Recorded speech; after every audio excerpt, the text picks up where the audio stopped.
Welcome, everybody, to our September press conference. As experienced reporters, I'm sure you've sleuthed out that I am not, in fact, our esteemed press secretary, Terrence Hayes. Terrence is on a well-deserved vacation, and I am his far inferior replacement, Assistant Secretary of Public and Intergovernmental Affairs, Sue Fulton. This month, we're welcoming Chief Counsel Dave Behrens and Deputy Chief of Staff Maureen Elias to talk a bit about some of the ways we protect veterans from fraud. But before we get to that, I'm going to turn it over to Secretary Denis McDonough for opening remarks. Awesome. Good morning, everybody. And Sue, thanks very much. And thanks for your flexibility. I know we moved this date around a little bit. That was to accommodate my schedule, so I appreciate your flexibility on that. I want to highlight in particular at the start the fact that we are currently in a special enrollment period right now for veterans who deployed to a combat zone, never signed up for VA care, and left active duty between September 11th, 2001 and October 1st, 2013. If you are one of those veterans, please enroll for VA healthcare today. And if you know one of those veterans, please spread the word. VA is the best, most affordable healthcare in America for veterans, and this is your chance to sign up. Even if you don't need this care today, you might need it tomorrow, or the next day, or 30 years from now. And once you're in, you have access for life. So don't miss this opportunity. The deadline for this special enrollment period is September 30th. Get the care you deserve and that you have earned today at va.gov/PACT. Just a little bit more information about this cohort of veterans. There's 1.7 million veterans in this cohort. 1.3 million of them are already enrolled for VA care. For those roughly 400,000 veterans not yet enrolled, we're in a full court press to reach you. We're sending you emails, sending you letters, and for the first time in VA history, we're sending you texts to ensure that you know about this deadline and take advantage of the chance to sign up. Thus far, this outreach campaign is having some impact. We've seen an 86% spike in this year's enrollments over the past month, from 8,500 enrollees during the period until August 15th to nearly 16,000 today.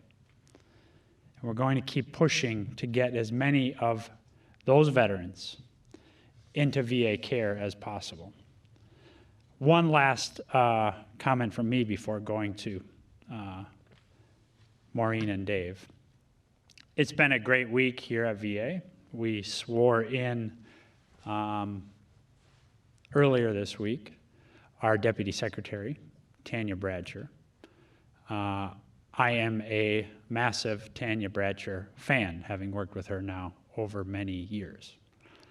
I'm also really appreciative of the Senate that we now have confirmed Deputy Secretary, confirmed Assistant Secretary for IT, and confirmed Undersecretaries for Memorial Affairs, Benefits, and Healthcare.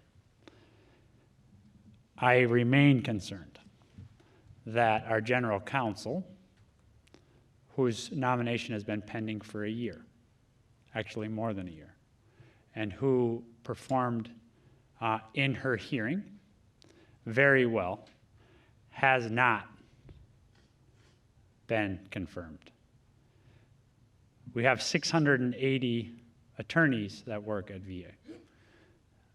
We are constantly working with Congress, with the courts, constantly making sure that we're carrying out our business consistent with the statutory obligations of the agency.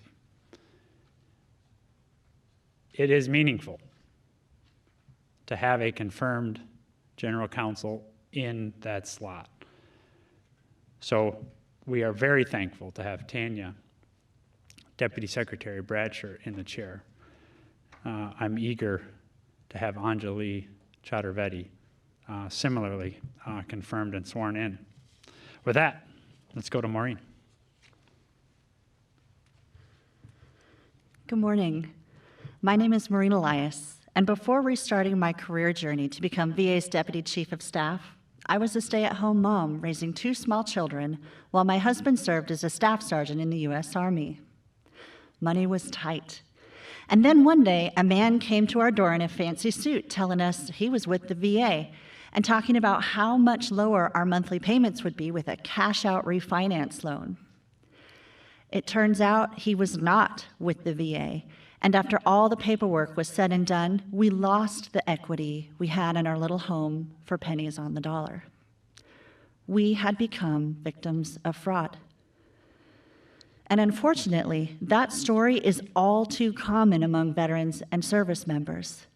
That's why, for the past year, VA has supercharged our efforts to, 1, help inform veterans about how to protect themselves from fraud in the first place, and 2, help them find resources to recover if the worst does happen.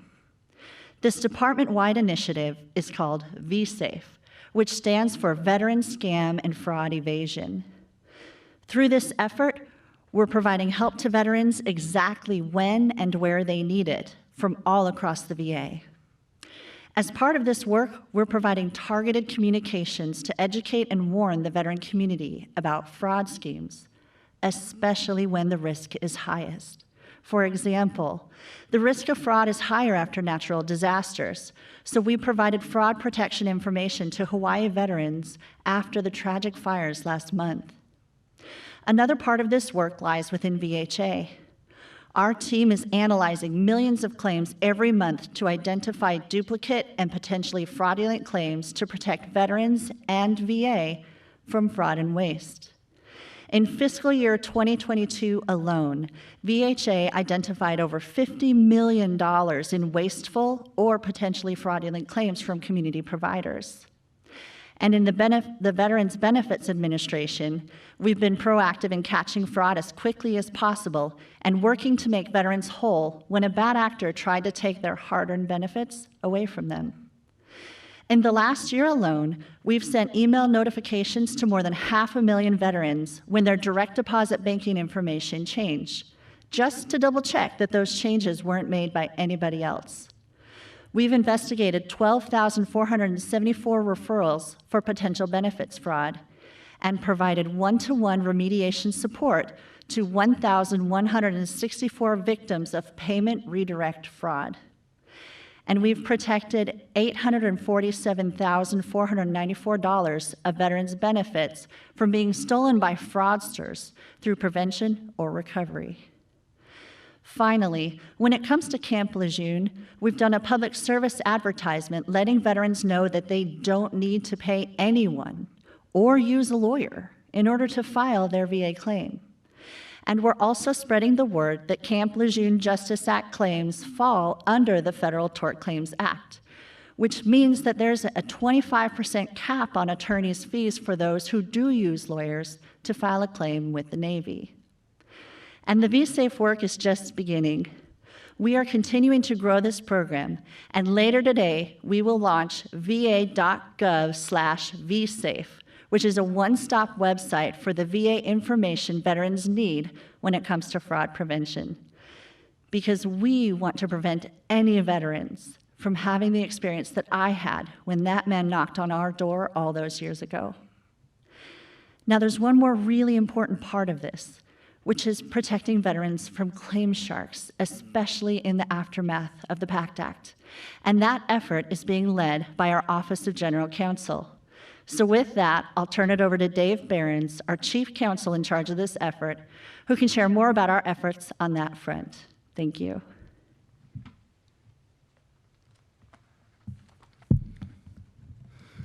Good morning, everyone. Thank you for being there. I'm Dave Behrens, Chief Counsel for Benefits Law. The Secretary has asked me today to talk about the vital role that the accreditation process plays in protecting veterans from predatory practices related to claims assistance. So at the outset, I want to say that under current law, no one may assist claimants in preparing or submitting their claims for VA benefits unless they have been accredited by VA to do that. Additionally, it's illegal for anyone to charge a fee of any kind for help on an initial benefits claim before VA has issued its first decision. VA's Office of General Counsel, or OGC, accredits and oversees the conduct of representatives who assist veterans with their claims. This includes Veterans Service Organization representatives, or VSO reps, and as well as attorneys and claims agents. The accreditation requirement allows us to ensure that those who are assisting veterans with their claims possess the qualifications and the character to do so responsibly and meaningfully. The accreditation process contains several safeguards that help ensure that veterans receive quality representation and that they're not going to be taken advantage of by their representatives. First, we require all accredited representatives to pursue continuing legal education training on a periodic basis for as long as they are accredited and to report those trainings to us. Similarly, we require VSOs to maintain training programs to ensure that their reps remain qualified. Second, to ensure that accredited representatives are accountable for their conduct, OGC has a disciplinary process that we can use to investigate complaints regarding their conduct, and we can suspend or remove their accreditation for incompetence or misconduct. Third, a claimant can request that OGC review the reasonableness of any fee being charged to them for legal services with respect to their claim. If OGC finds the fee to be unreasonable, we can reduce the fee. And in fiscal year 2022, we directed the return of approximately $2.5 million of benefit payments to veterans from funds that were initially held as potential attorney fee payments. Now, when companies operate without VA accreditation, these same safeguards just are not present. When VA finds that an unaccredited company is charging illegal fees, we notify the company that that unlawful action needs to cease. Unfortunately, there are not currently any criminal prohibitions in federal law related specifically to that conduct, the charging of illegal fees on VA claims. Accordingly, if the company is not going to stop the conduct on its own, VA's recourse is to work with federal, state, and local enforcement agencies and refer the matters to them for possible prosecution under their laws. To help strengthen enforcement in this area, VA has submitted a legislative proposal to Congress to reinstate criminal penalties specific to charging illegal fees for VA claims. We want veterans to know that you can always file a claim directly on your own. You don't need a representative to file a claim, and you can do that in person at any VA regional office or online through e-benefits. VA will help you with your claim, will help you gather the evidence needed to support your claim, and there's no cost to file a claim with VA. If you would like assistance in filing a claim, even an initial claim, veteran service organizations and their representatives are authorized to assist, they stand ready to assist, and they never charge a fee for their services. So to help protect you against these unaccredited companies, we would urge you to be cautious about selecting a representative and ensure that they are accredited by VA. There are currently over 14,000 accredited representatives in the VA system. You can search on VA's website to determine that an individual is accredited by VA before you share any personal information with them, before you sign any contract with them. You just go to VA's main website, www.va.gov. At the bottom of the page where it says More VA Resources, you can click on the Accredited Claims Representatives link, and that will take you to our website where you can search for accreditation, and there's will be other helpful information and fact sheets there that hopefully will assist. So thank you for the opportunity to speak this morning, and we'd be happy to answer any questions you may have. Good job, Dave. Yep. Thank you. At this time, we welcome your questions. Leah? Thanks for doing this. Mr. Secretary, I wanted to ask you about the possibility of a government shutdown next week. Looks like we're potentially headed that way. What's your anxiety level for veterans? I know there is advanced appropriations, so there's quite a few things that will stay open, but I don't know what potential impacts you're looking at and ways to mitigate some of those as we move ahead. Yeah, thanks very much, Leo, for the question. We're working very diligently in preparation for a lapse.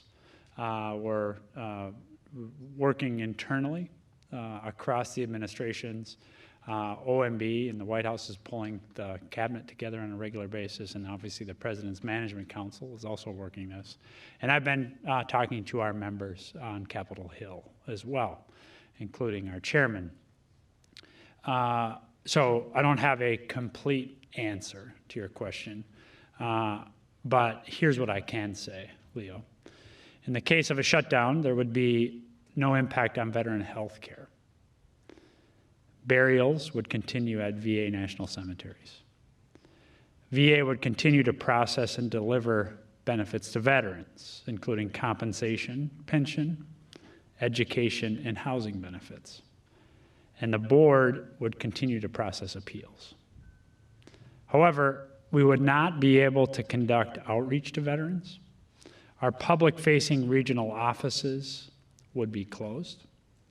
And many regular operations like career counseling, transition assistance, and cemetery grounds maintenance would not be available.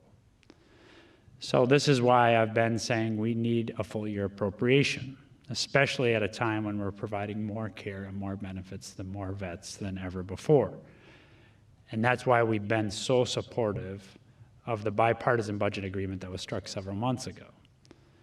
So we'll, as I said at the start, continue to closely monitor this situation, staying close with our administration and health partners, and hope that this gets resolved. And obviously, as we're doing that, we'll stay in close touch with you. I know, as you said, with the hospital staying open, medical center staying open, most of the staff won't be affected, but have you started to reach out to folks who will be furloughed or could be furloughed, or is that? We're building our lists to make sure that we understand with great precision who are what we call accepted employees and who are not. We have not begun that outreach. Okay, thank you. Yep. Thanks. Next, we'll go online to Ellen Milheiser. Hello, sir. Thank you for doing this. I appreciate your answer to Leo. That was very thorough, but the Veterans Health Administration has been emphasizing their hiring and onboarding of thousands of new employees. Will that be able to continue, or will the human resources personnel be furloughed? Yeah, Ellen, I'm just not ready to go beyond what I've said already, so that's among the things we're looking very closely at.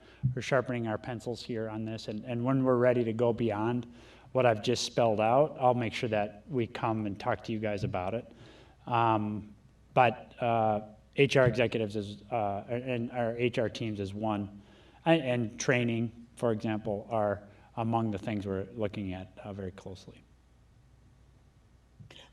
What about things such as the solid start calls that go out to newly transitioned? You said transition assistance will be impacted. Will those calls end? Because that's part of suicide prevention. Right. So again, I'm just not ready yet, Ellen, to get into that level of detail, and because I just want to make sure that we are as precise as we possibly can be. So I want to just stand by what I've said in my first answer to Leo before I get any more granular than that.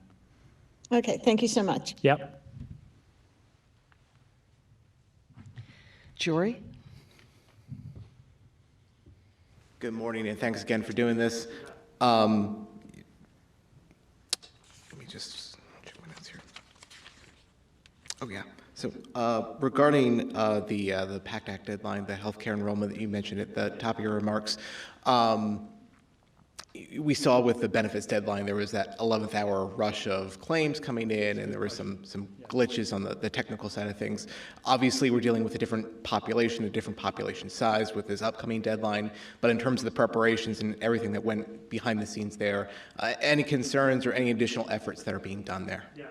So I should have said this before, I think Leo said something like, how nervous are you about? And you just asked, are you concerned about? And anytime you guys ask me a question that starts with that phrase, let me just, you know me now, I think well enough to know the answer to that is yes. Am I concerned? Yes. Are you anxious? Yes. Those are attributes that go to the heart of my personality, sadly. But we spent a lot of time during the course of August as we ramped up the outreach, as we learned lessons from the outreach around the August 10th period as it related to the back effective date for claims filed before August 10th. We applied our lessons learned there and then took a hard look at what the outreach related to this open enrollment period would mean for us. And I'd say two things here.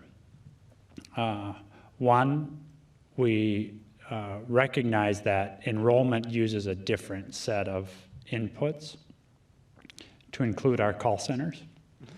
So we are taking a really hard look at, and have taken a really hard look at, and are prepared for significant upswing in calls in our call centers.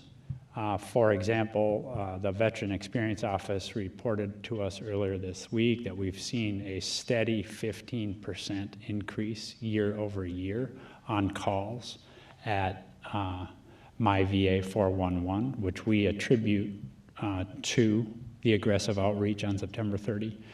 So far, that has not impacted call time. That has not, wait time to be answered. Has not impacted abandonment of calls. And so we think that we're ready for it. We gave this what we call the full Del Benny to make sure that we are ready to handle this. And we'll make sure that we stay on top of it. And regarding return to office plans for the VA workforce, you guys made that announcement back in May of this year. There was some things that were left up, specifically the details that were still pending at that announcement. It was going to be in the fall, was what we heard, is that there was going to be that more regular in-office presence. Are there specifics, or is there a date set at this point? And I know you've made it a point of sitting down with VA employees, grabbing lunch with them, hearing their concerns. I'm really glad you asked the question. All the kind of stipulations in your question are all correct, meaning we've been actively working with our workforce, talking with our workforce.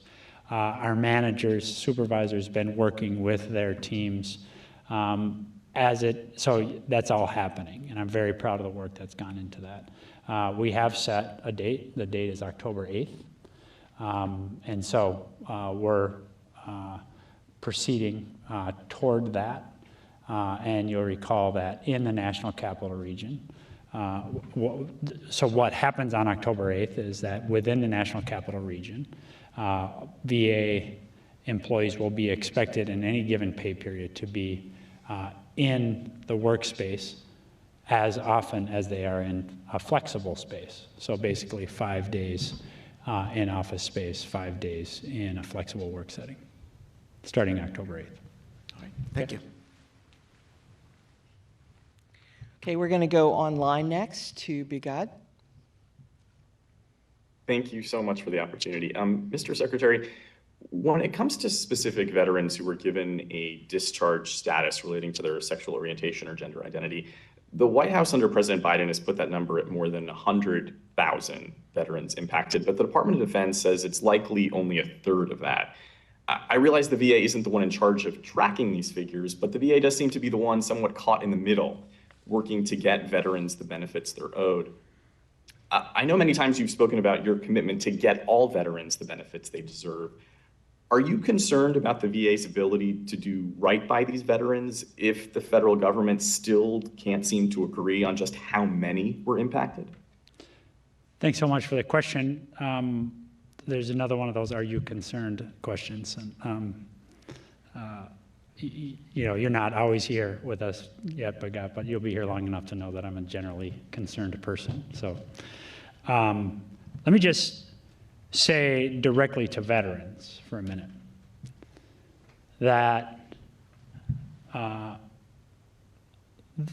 the status of your discharge, and for example, an other than honorable discharge, in many cases does not impact our ability to provide you care. So we urge you, as a veteran, to please come see us. First and most importantly, please come see us. Second, We have, since we arrived a couple of years ago, made it a priority to find the veterans whose discharge was related to their orientation. And while I don't claim that we have reached everyone, we have turned every knob on this outreach to 10. So normally in any given year we had been reaching, say, 3,500 or 4,000 veterans to work with them to examine what we call the character of their discharge. In the course of the last 2 years, where we have reached closer to 12 to 14,000 such veterans. Now, again, that's not yet enough because we won't rest, as you suggested in your question, until we've reached every veteran. But it's more, and we're going to keep pushing on this. Lastly, so I think in direct response to your question, we're not structuring ourselves to reach 100,000 veterans or fewer than 100,000 veterans. We're structuring ourselves to reach every veteran. And we will work with them and use every flexibility that we have in statute to provide them the care that they've earned, irrespective of the character of the discharge, because we have flexibility under statute to examine that character of discharge. I hope that answers the question, Bhagat. Yeah, and sir, you mentioned the character of discharge reviews. Right now, the VA is reviewing character of discharges about 2.5 times faster than what the agency was doing 5 years ago. But it's still taking on average more than 233 days. Yes. What do you say to veterans who think the process is still taking far too long? And do you have plans to speed it up? Yeah, what I say to veterans who think that, what I say to veterans when they give us feedback about anything, I say to them, thank you, because at the end of the day, the lifeblood for us to operate as a veteran-centered organization is the feedback from veterans. And so, you know, I think you said more than 200 days. That's too long. Veterans are frustrated with that. I understand that frustration. And, you know, we are going to continue to work at this as aggressively as we can through outreach and then through review of those characters of discharge. And, you know, we've been reviewing the whole basket of other than honorable discharges now in this department for many, many years. I'm bound and determined to resolve that process, not because the rules are that important, but because the rules represent individual veterans' lives. So we don't have news for you on that today, but we're working that very, very aggressively as we can.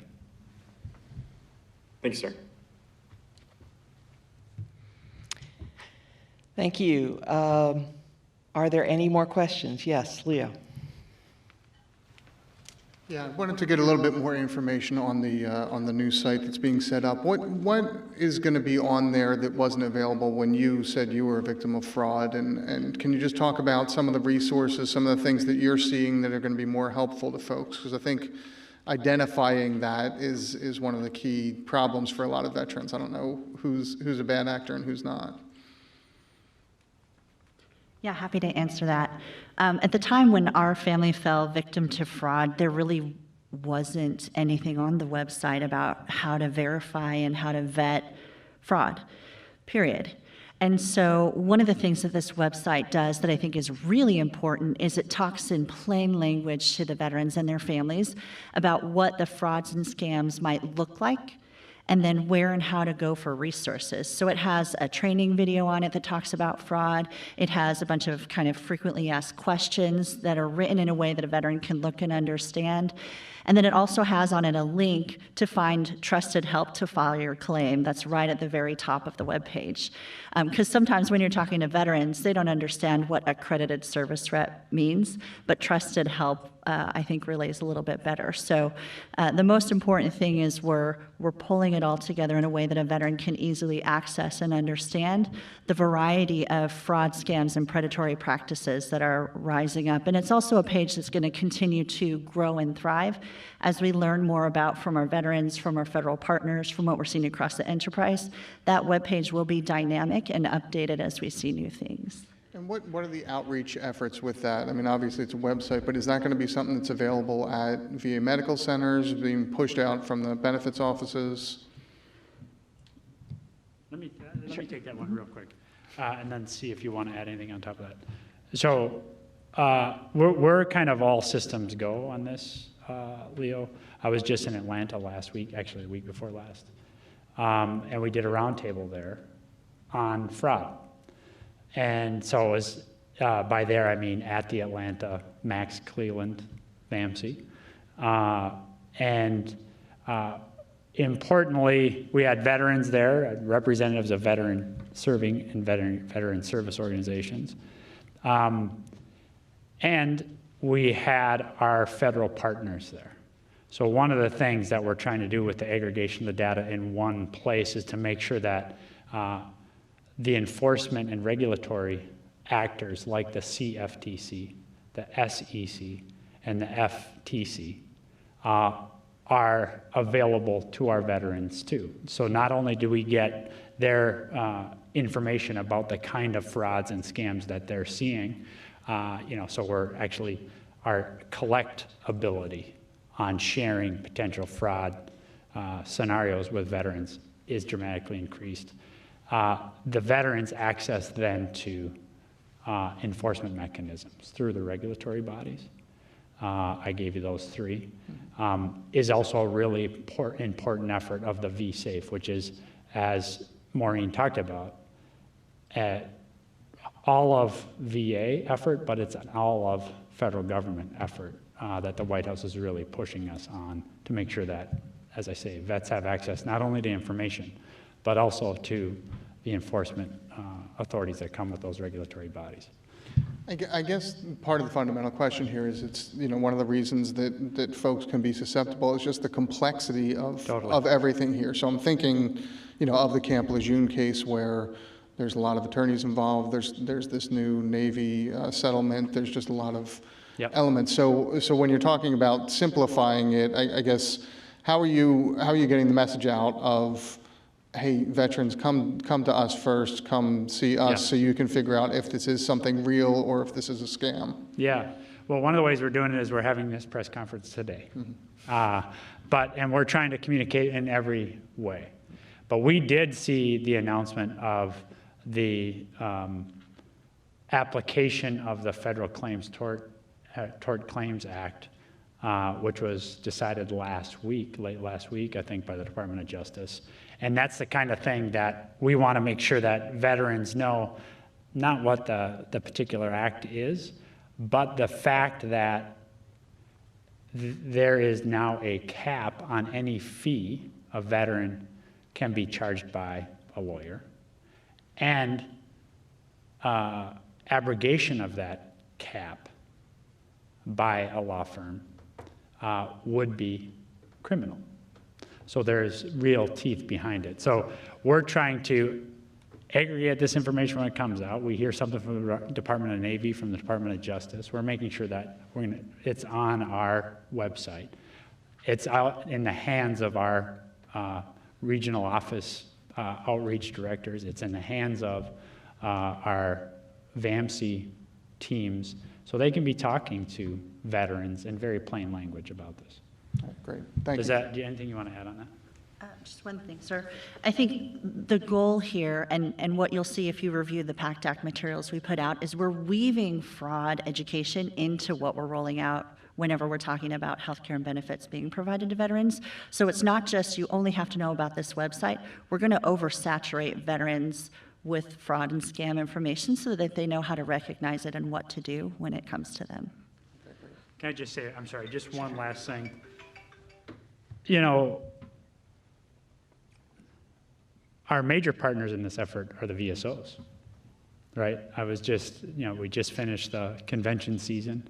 At every convention that I went to this year, fraud prevention was a major issue, both in terms of what we are talking with our VSO partners about, but also what VSO partners are talking to their members about, and then jointly what we're training VSO members about so they can share with their buddies, their neighbors, their fellow members.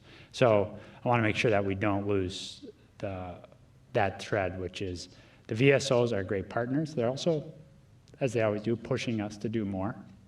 And as they push us to do more, we work more closely together with them, and then we can then get more information in the hand of veterans.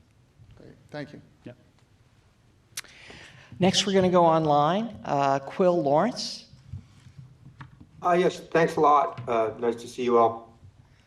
In terms of the fraud prevention, how much are you seeing in terms of fraud activity on the PACT Act? I know we all imagine that the thieves are licking their lips at this massive boost in benefit money going out, but are you getting a lot of cases where people are successfully ripping off veterans already on this?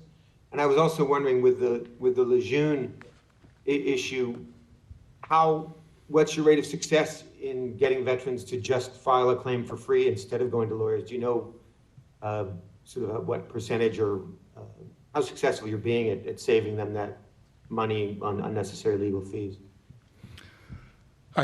So thank you for that question. So I don't have data on how the number of complaints we've seen related to PACT Act, and it may be that our Veterans Benefits Administration is tracking information related to that, so we can see if we have any more on that.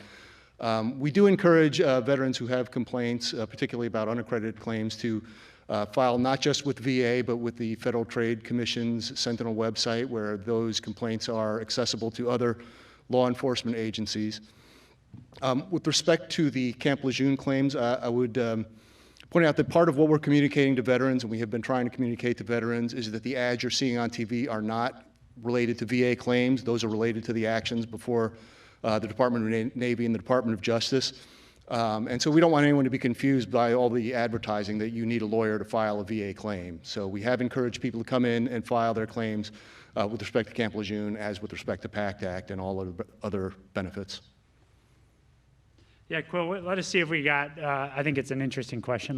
Let's see if we've got a way to parse out the data that you're asking for. I think it's a really interesting question. Just to amplify the point for a minute, there are presumptive service connections for Camp Lejeune veterans that go back many years. Right? So we want to make sure that this relatively new line of effort, we want to make sure, as Dave said, our vets are not confused about that. But we also want to make sure that vets know that there are existing presumptions of service connection for Camp Lejeune connected veterans. So. And we've been working those claims now for years. And so hopefully the benefit of the attention on this will lead some of those veterans to come straight to VA and file those claims. Sure. Anecdotally, are you hearing about fraud with PACT yet? Or is it too early? Just for anyone there to mind. Anecdotally, I'm hearing about the threat of fraud, right? I could, maybe Maureen or Dave can talk about whether they are hearing specific anecdotes. But it's very much, and logically, you understand why it's very much as it was, for example, at the conventions in the daily chatter around here. But I have not seen specific anecdotes. Have you guys? We don't have specific numbers or data on that, but we have received plenty of anecdotal information. Anytime there's new benefits or new money that's being allocated to individuals, there's an opportunity for fraudsters and scamsters to come in.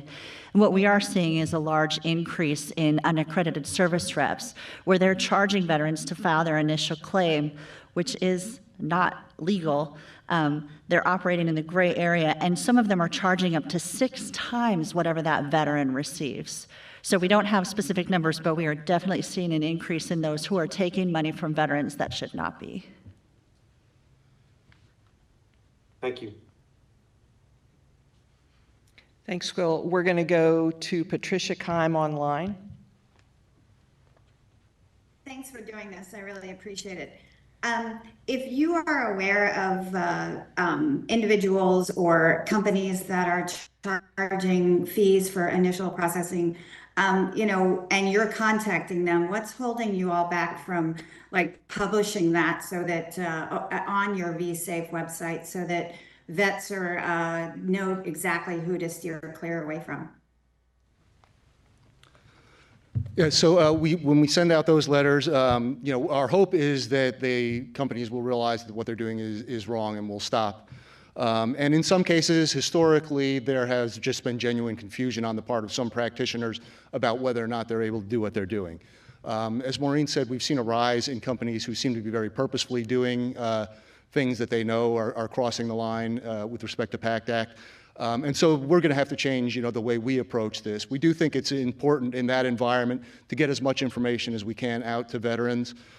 We just need to be sure we're doing that in a deliberate way, and that we're, in accordance with, whatever protections need to be in place with respect to information disclosure and disclaimers about, what we can prove, what we know, and what we're accusing the companies of. So we are looking to make more information public, and we're working on that now. Yeah, I think what Dave, up to that. I think what Dave is sorry. saying, Patricia, is we'll have more to say about that soon. Okay.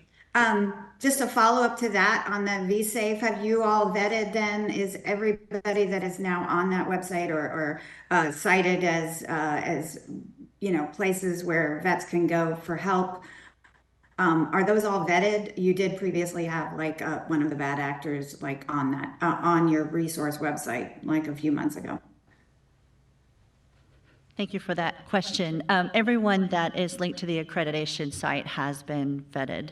So we know that when veterans are accessing the site, we know that they're being directed exactly to someone who our Office of General Counsel has said is a good practitioner who will do right by veterans. Yeah, let me just say, I think it was you. If it wasn't you, Patricia, or somebody else in this room or online who helped us identify that actor online. And so we are constantly looking at it, constantly updating it. And we really appreciate veteran feedback on that, and we appreciate your feedback on it. So if you see something that doesn't add up, I hope you'll let us know, as we've noticed you're not reluctant to do. Just one more question, Mr. Secretary, about the 0% disability ratings for Yes. For PACT Act claims. Undersecretary Jacobs yesterday said that you all are looking at perhaps the rating scale. Would you like to comment on that process and why you think this is important for vets? No, I thought I read what Josh and you, the exchange that you and Josh had yesterday. I thought it was, as usual, a very good question from you and very informative answer from Josh. So I don't want to add anything more to that. As we have more to announce, we'll obviously be coming back to you on it. Okay. Thank you, sir. Thank you. So we'll go back to Jory. total change in topic here, but Mr. Secretary, I wanted to circle back to your remarks a couple of weeks ago at the VA AI Summit. Yes. You had mentioned that VA was the first agency to roll out an AI trustworthiness framework. Obviously, this is a priority for the VA. I think at both the VHA and VBA roundtables this week, AI was a topic that came up as far as use cases. Yes. As far as what's important, from your perspective about VA getting this right, I won't use the word concerned again, but what's important to you that that the VA gets this right and that veterans trust it and that VA employees trust it? Yeah, what's most important to me is that veterans don't lose trust in us because we placed a bad bet on a new AI technology. We take very seriously the fact that veterans choose to come to VA to get their care. And that initial investment of their trust in us, we hope we build that over time. So I'm very mindful of the fact that as potentially meaningful and impactful AI can be, particularly in healthcare, that the downsides, particularly as it relates to trust, are really important. So we want to be, and this was why it was so important to Sharif to convene that conference, which is we want to maximize the upside of new AI interventions without compromising one bit the trust basis of the relationship between our veterans and their clinicians. And in fact, if we do this right, I'm confident that we can increase the trust. So that's what I'm focused on. I've watched our clinicians now very, very closely for almost 3 years. I think they're exactly the right team to be doing this because they really start as members of an HRO. They really start from that, veteran-clinician relationship and build out from it. And I think it makes us exactly the right place for us to work this AI question. All right. Thanks again. Going back online to Bigad. Thank you so much. Mr. Secretary, I know you mentioned the absence of criminal penalties. Have you made an appeal to Congress that's separate from your previous support of the GUARD Act? And then another question, I know my colleague Lucy Bustamante helped raise the issue of one of these bad actors when it comes to the claim sharks.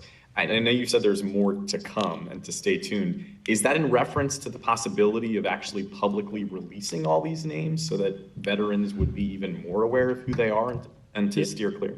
Yeah, let me have Dave answer the question about what specifically we've asked of Congress, one, and then two, in reaction to the earlier question, I think to Patricia's question, what I meant there is, the public release of information is surely one tool to incent better behavior. So we're looking very closely at that. So that's what I meant on that. And when we have news on that, we'll let you know. But on criminal requests? Yeah, I'll just say that for, I believe it's the past 5 years, at least VA, as part of its annual legislative package, has put forth proposals to Congress to reinstate criminal penalties for charging unlawful fees on VA claims. There were criminal penalties in the law up until about 2006 when the law was changed. Given the rise that we've seen in predatory practices, we believe it's important to reinstate those, and we have been proposing that for the past 5 years. I believe the GUARD Act is largely in line with things that we have proposed over that period. And then, Mr. Secretary, if I could also talk to you about suicide awareness for a moment. Sunday is Gold Star Families Day. Can you talk to us about the latest status on giving survivor benefits to families of veterans who died by suicide? And then also, I don't know if you have sort of status check on where we are so far this year when it comes to suicides? Well, obviously, I think what I'd like to do, Bhagat, is get you, we kind of released, this is obviously Suicide Prevention Month. And I think it's important that we as a country use this month to talk very publicly about the #1 clinical priority for VA, which is getting to 0 veteran suicides. But I also hasten to say here that this is our #1 clinical priority every day of every week of every month of every year. One, consistent with it being September, we put out a release on Wednesday that hits some of the issues you've just asked about, so let us get you that. And then if you have additional follow-ups on that, I'll make sure that one of us will be available to you on that. Thanks, sir. Okay, let's go back to Quill. Oh, no, my hand was down. All the good questions have been asked. Thank you. Good. Okay. Is that it? If there, I just want to say one last yes, thing. sir. If there's no more questions. Yeah, look, if you don't mind, let me just say one last thing.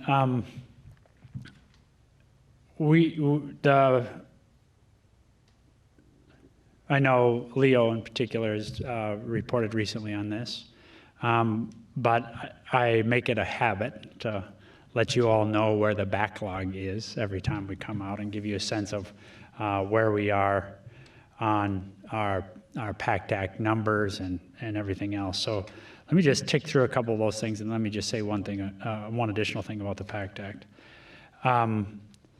Total healthcare enrollment since August 10th, 2022 is more than 379,000 additional enrollees. Disability claims received since August 10th, 2022 is 1,040,908.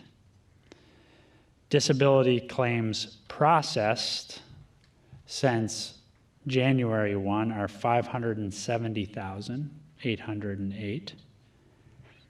And in that period, disability claims granted are 443,564. As it relates to the backlog, as of September 16, the backlog was 292,499.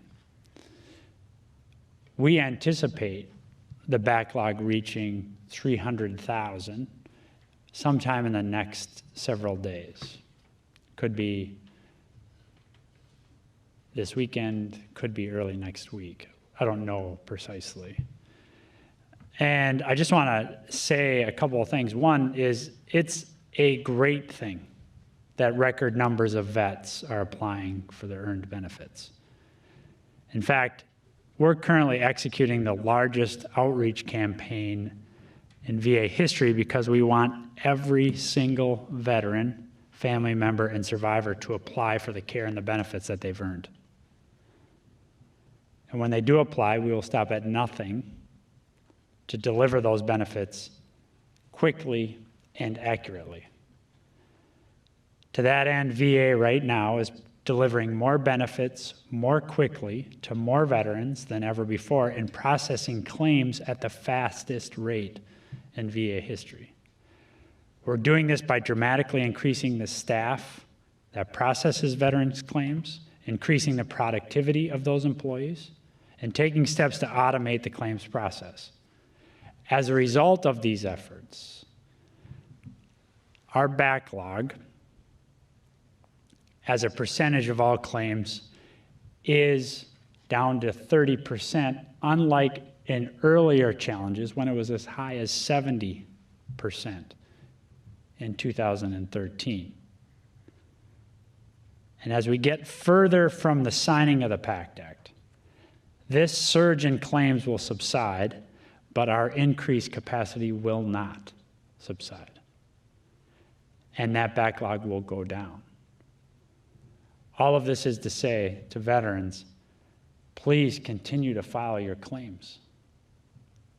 These are benefits that you have already earned and you so richly deserve. And we will continue to process them. We anticipate that the backlog will continue to go up, and we understand that, we know that, and we have a plan to address it. So one part of that plan is to make sure that I level with you guys every time that we get together to give you an update on where we are on that number. So I want to just give you that number about the 300,000 number. We do the same with Congress, so this is why we do our regular dashboard to make sure that we're getting that information up there and elsewhere as well. But I want no veteran to ever worry that because the backlog is a particular number, they ought not file their claim. Please file your claim, and we are resolving those claims more quickly than ever before at VA. So thanks everybody for the opportunity to be out here today. Thanks for always covering this, and I thank you one more time for your flexibility on the timing, and thanks Dave and Maureen, and of course Sue. All right, are we done? We're done. All right, thanks guys. This concludes the press conference. Thank you.